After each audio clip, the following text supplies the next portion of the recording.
I've always believed that every director should try his or her hand at trying to direct a horror film, or at least a psychological thriller. And Ridley Scott was able to do this perfectly.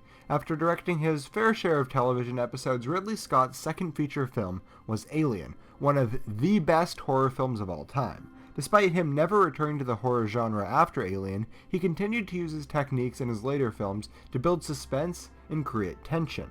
But instead of exploring his other work, today let's narrow in on Alien and look at a few techniques that make this film work so well as a horror movie. I will be discussing this movie in its entirety, so if you have not seen Alien, make sure you watch it before finishing this video. In addition, I also want to warn you that this is a very violent movie. I'm going to be discussing some very violent elements in this movie. So if horror violence isn't your thing, then neither is this video.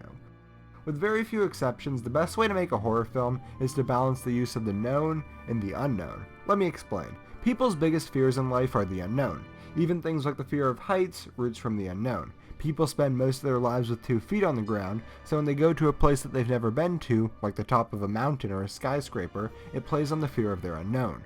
Almost every fear that people have comes from them not knowing about the subject. In order to capitalize on this in a horror film, the director needs to be able to put the characters in a situation that is able to play on the audience's fear. At the same time, if I told you that 100 billion light years away, the scariest thing ever is happening, you probably wouldn't care about it because it's so unrelatable. So when making a horror film, the director also needs to find a happy medium where they're able to play on the fear of the unknown, but still tie it in with the humanity to make it relatable to the audience. And that is what Ridley Scott was able to do perfectly.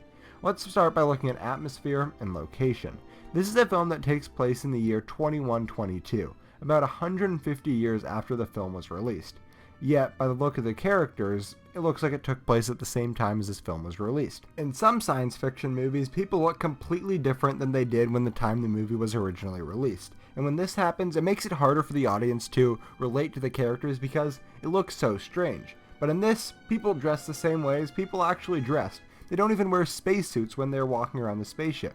They just look like regular people. In addition, they have real-world problems. They complain about money and really only want to get home. This makes it easier for the audience to put themselves in the character's shoes. The audience doesn't see a futuristic world, they see a similar one to the one that they are in right now. At the same time, what they are looking at is unnatural. This alien is something that we have never seen before. It could do anything, and as we follow it around killing just about everyone, we see it pretty much doing just that. Another more psychological reason that gets brought up somewhat frequently whenever the movie is discussed is the symbolism of the alien representing a sexual assault. The actual shape of the alien looks somewhat phallic, and the way that the facehugger alien attaches itself to Kane and proceeds to lay eggs in him brings up a very unique and dark parallel. Ridley Scott is able to use one of the worst and most traumatic and horrible events that could happen to anybody and create a parallel to it to show the audience how terrible of a monster this thing is. In fact, throughout the entire movie, we barely see the monster, and only see the trail of bodies that it has left behind. This ultimately allows the audience to be able to think of the monster for themselves, as their worst nightmare, as they imagine what this creature could truly be like, and what it could truly even do. Let's move on and discuss the character of Ripley and how she is used to make this movie truly terrifying. In most 1970s action movies, we had a rather macho protagonist, or at least a protagonist with unique powers. Dirty Harry, Star Wars, Superman, an incarnation of James Bond, or a Bruce Lee movie. But Ripley, just a normal person. That isn't because she's a woman, but because she's a regular person. She is part of a merchant ship and a civilian advisor to the Marine Corps, but she isn't a soldier. She is just a typical person who you would run into almost every single day. She's a relatable person that everyone in the audience can get behind and root for her. In addition, she behaves rationally and acts like you would probably want to do if you were trapped in the same situation as her.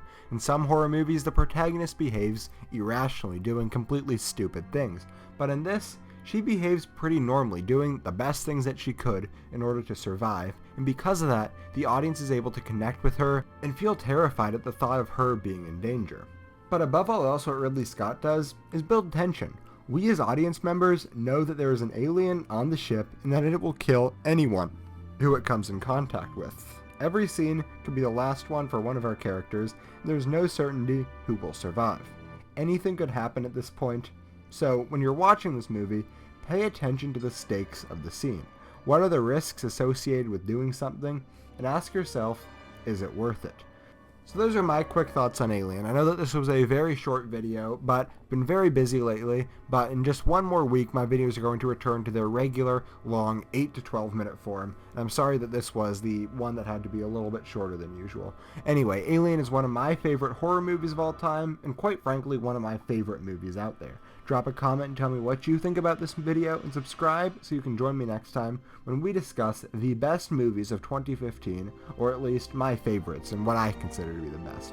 Anyway, that video will be up next week and is on the right of the screen, and on the left is my video essay about Life of Pi. Thanks for watching.